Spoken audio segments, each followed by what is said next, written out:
हिंदी में यूपीएससी की तैयारी से संबंधित प्रोग्राम्स को देखने के लिए सब्सक्राइब करें स्टडी IQIAS हिंदी। हेलो दोस्तों, ये बात हम अच्छे तरीके से जानते हैं कि पिछले कुछ समय से भारतीय रुपया अर्थव्यवस्था के स्तर पर डॉलर के मुकाबले लगातार गिरता चला जा रहा है। अभी हाल ही में हमने एक घटना पढ़ी थी जिसमें भारतीय रुपया जो है डॉलर के मुकाबले 92 रुपए के निचले स्तर पर चला गया और ये अब तक का रिकॉर्ड है। इतिहास में पहली बार है कि ये रुपया इस तरीके से भारत में गिरा है, यानी कि डॉलर के मुकाबले लगातार कमजोर हो रहा है। आखिर बात आती है कि आखिर इसके पीछे क्या क्या कारण हो सकते हैं, किस तरीके कारण हो सकते हैं और इसका हमारी अर्थव्यवस्था पर क्या प्रभाव पड़ सकता है। इन सभी चीजों को हमें अच्छे तरीके से समझना चाहिए और जानना चाहिए। तो दोस्तों, इसमें अगर हम बात करें तो पिछले हफ्ते की बात है कि शुक्रवार को भारतीय रुपया जो है लगातार गिर करके आपके 92 रुपए के रिकॉर्ड लो स्तर पर पहुंचा और बाद में जाकर के थोड़ा संभल गया। ठीक है ना, यह कंडीशन हुई, यानी कि सबसे निचला स्तर, और बंद हुआ 91 रुपए 90 पैसे पर। सामान्य तौर पर जब मैं अर्थव्यवस्था में पढ़ाता हूं तो मैं कहता हूं कि डॉलर के मुकाबले रुपए के अवमूल्यन होने पर हमारा जो निर्यात है वो सस्ता हो जाता है और बढ़ता है। हमें निर्यात करने से हमें ज्यादा विदेशी मुद्रा मिलती है, हमारा निर्यात बढ़ता है तो मैन्युफैक्चरिंग गतिविधियां जो है वो हमारे देशों में बढ़ती हैं, हमारा माल ज्यादा बिकता है, ठीक है ना, और हमें निर्यात करने का मौका मिलता है। इसीलिए रुपए डॉलर के मुकाबले थोड़ा सा रुपए को कमजोर होना चाहिए। यह मैं हमेशा कहता हूं कि इससे क्या होता है कि हमारा निर्यात बढ़ता है और हमारी अर्थव्यवस्था निर्यातोन्मुखी अर्थव्यवस्था है, यानी कि निर्यात को बढ़ावा देना बहुत जरूरी है, क्योंकि हमारे देश में इंडस्ट्रियल एक्टिविटीज या अदर एक्टिविटीज को इंप्रूव करना बहुत ज्यादा जरूरी है। क्योंकि एक्सपोर्ट नहीं होगा तो प्रोडक्शन नहीं होना, प्रोडक्शन नहीं होगा तो एम्प्लॉयमेंट जनरेट नहीं होगा, और एम्प्लॉयमेंट जनरेट नहीं होगा तो लोगों की जो पॉवर्टी है और अन्य अदर प्रॉब्लम्स हैं, अदर समस्या हैं, वो कैसे सॉल्व हो पाएंगे। और दूसरा, निर्यात नहीं होगा तो फॉरेन करेंसी जो है हमारे पास कम से कम आएगी, हमें समस्या होगी। तो एक्सपोर्ट लीड ग्रोथ को हम लगातार फोकस करते रहे हैं, निर्यातोन्मुखी समृद्धि को। लेकिन क्या हमेशा इसका गिरते रहना अच्छा होता है, या हमेशा गिरते हुए कारणों को जानना नहीं चाहिए? क्योंकि निर्यात अच्छा होता है, समझ में आता है कि निर्यात बढ़ेगा, लेकिन वहीं उसका दूसरा पहलू भी हो सकता है, हमारा आयात भी तो महंगा हो सकता है। अगर आयात ऐसी चीजें जो आपको विदेशों से मंगानी पड़ती हैं तो हमें उसके मुकाबले हमें ज्यादा रुपया भी तो देना पड़ेगा।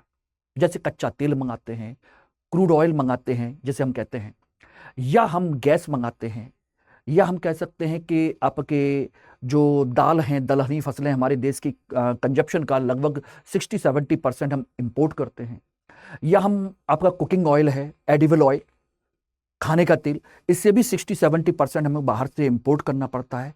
तो ऐसी कंडीशन में हमें फॉरेन करेंसी देनी पड़ती है, डॉलर में पे करना पड़ता है और हमें ज्यादा देना पड़ता है। तो बैठे बिठाए हमें महंगी चीजें मिलना शुरू हो जाती हैं। और इसका मतलब हो गया, एक तरफ निर्यात बढ़ाते हैं, सस्ता निर्यात होता है, दूसरी तरफ आपका आयात महंगा होता है, और आयात महंगा होने की वजह से आपके देश में एक महंगाई जैसी अर्थव्यवस्था की स्थिति बन जाती है, यानी कि इन्फ्लेशन सिचुएशन, जिसे हम इंपोर्टेड इन्फ्लेशन कहते हैं, वो बन सकती है। तो इसी रिगार्डिंग हमको जानना चाहिए कि आखिर ये है क्या। इसको हम समझने की कोशिश करें तो देखिए, इस समय रुपए की गिरावट के 4-5 मुख्य कारण हैं। रुपए लगातार जो गिर रहा है, एक है विदेशी फंडों का बाहर निकलना, दूसरा है वैश्विक रिस्क ऑफ सेंटिमेंट, तीसरा अमेरिकी ट्रेजरी यील्ड में उछाल, चौथा है कच्चे तेल की बढ़ती कीमतें और घरेलू बाजार में कमजोरी।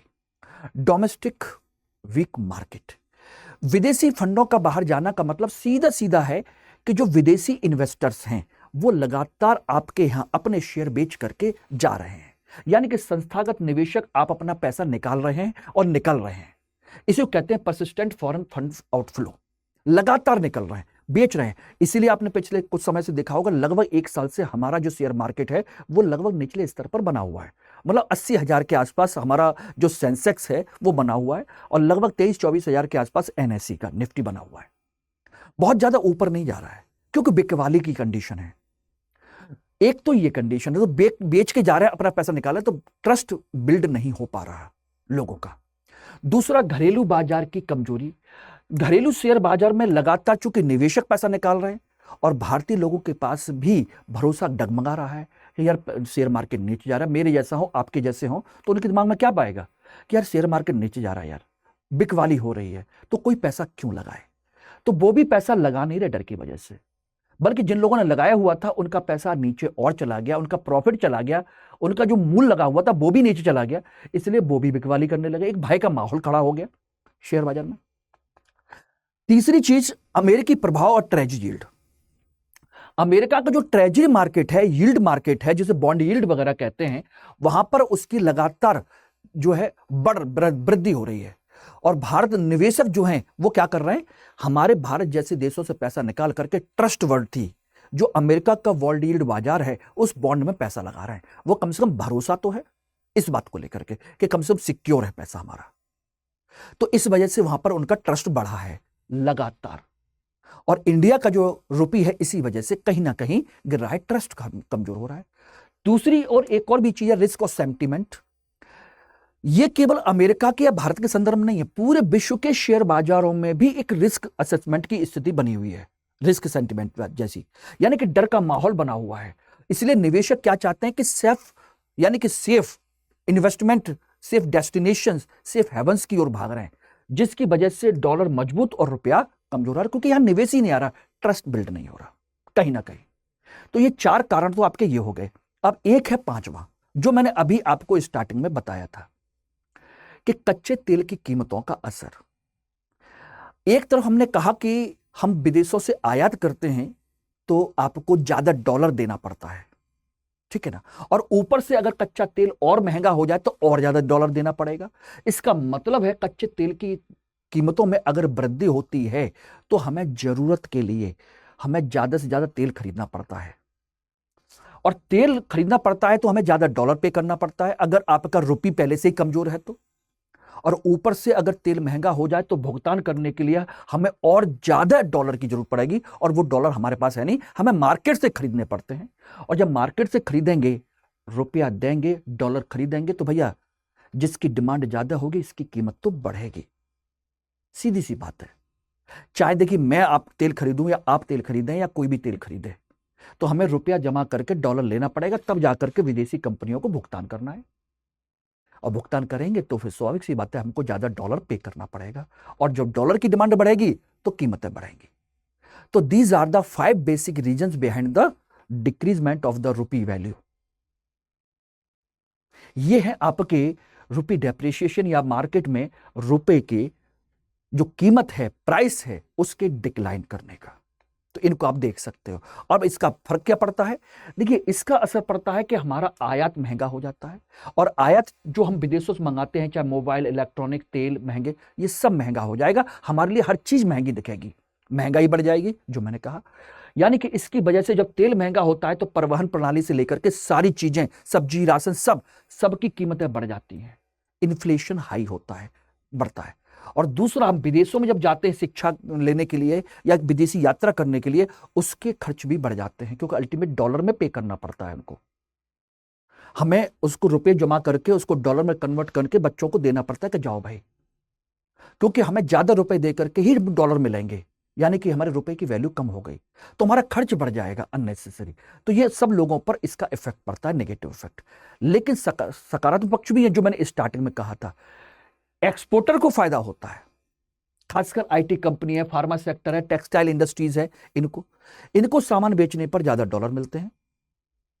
रेमिटेंसेस, जो विदेशों में काम करने वाले लोग अपने घर पैसा भेजते हैं तो उनको फायदा होता है, क्योंकि $1 भेजेंगे तो सोचिए उनको 92 रुपए मिलेंगे, यानी कि जितना सस्ता होगा उतना ज्यादा पैसा मिल जाएगा।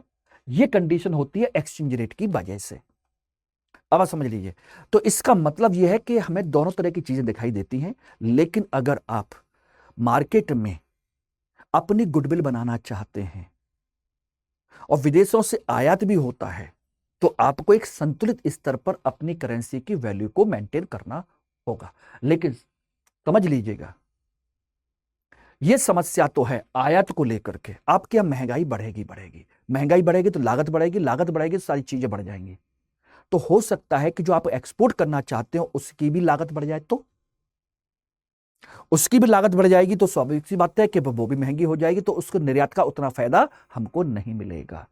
क्योंकि हो सकता है कि जो वस्तु आप 10 रुपए की बेच रहे थे उसका रॉ मटेरियल बाहर से आता है और बाहर से आने के बाद में वही 10 रुपए का पेन हो सकता है 12 रुपए में पड़ जाए, लागत बढ़ जाए। लागत बढ़ेगी तो कितना एक्सपोर्ट कर पाओगे, वो बराबर आ जाएगा। इसलिए इसका संतुलन बहुत जरूरी है, इसको आप समझ लीजिएगा। यह है आपका कंसेप्ट, ठीक है, ध्यान रखिएगा, बिल्कुल क्रिस्टल क्लियर इस बात को समझ लीजिएगा। Thank you very much.